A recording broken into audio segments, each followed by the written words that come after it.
Welcome, my dear listener. Are all how are you, the friends?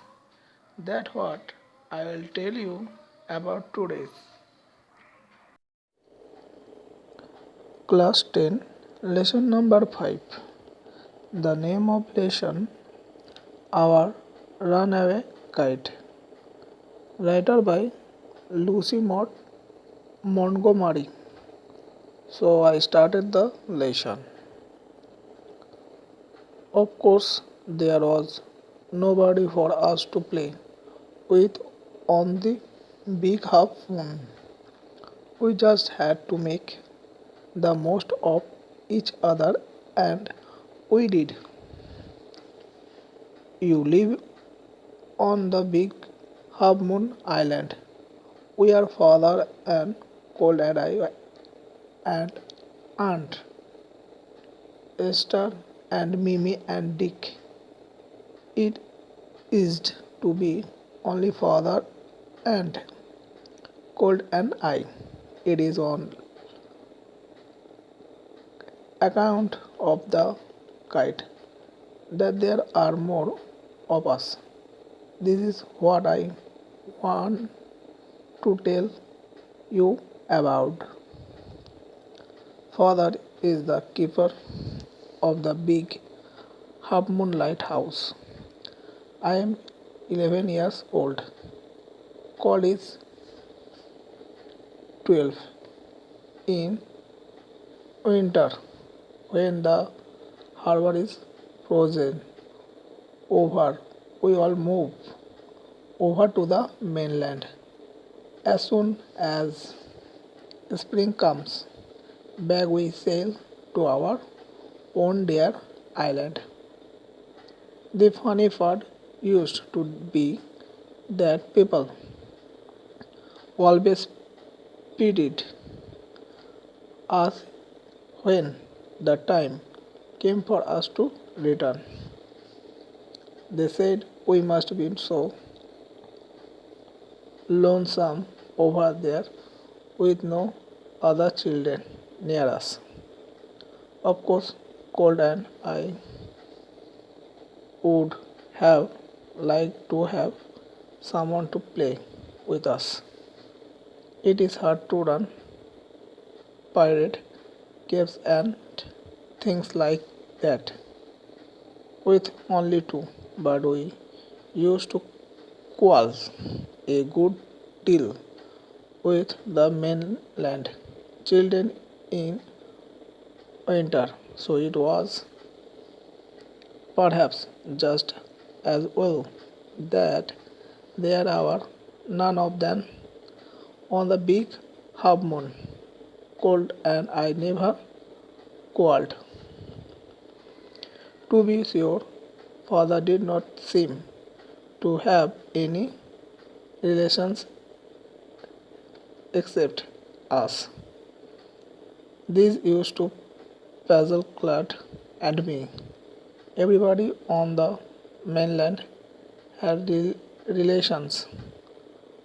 Why have not we?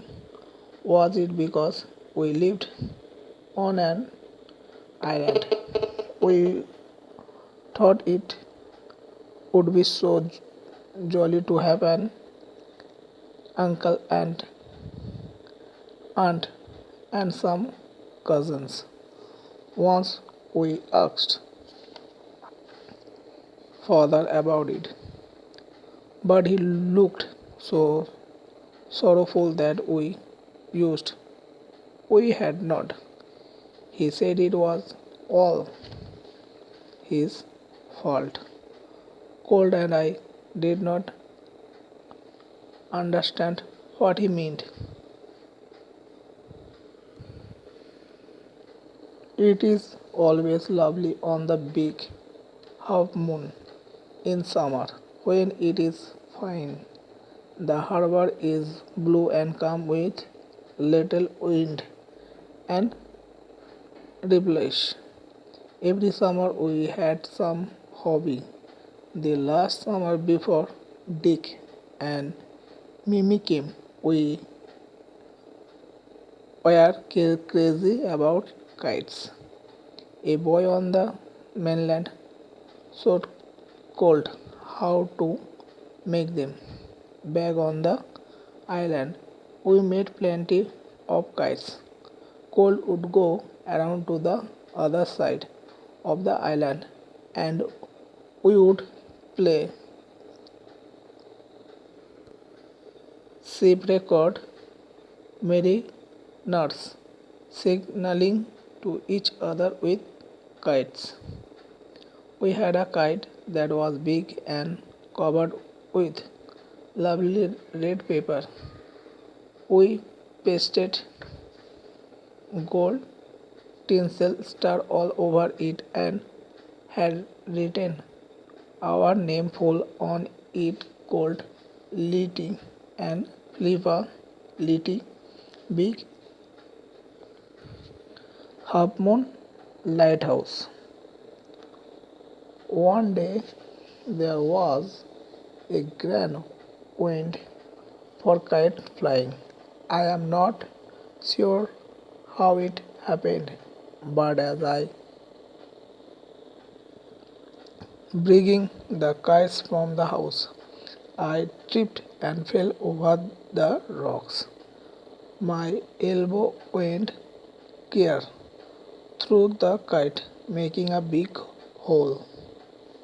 We had to hurry to fix the kite if we wanted to send it up before the wind fell. We rushed into the lighthouse to get some paper. We knew there was no more red paper.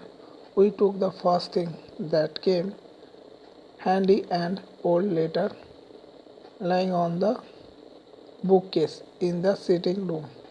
We patched the kites up with the letter, a seed on each side, and dried it by the fire.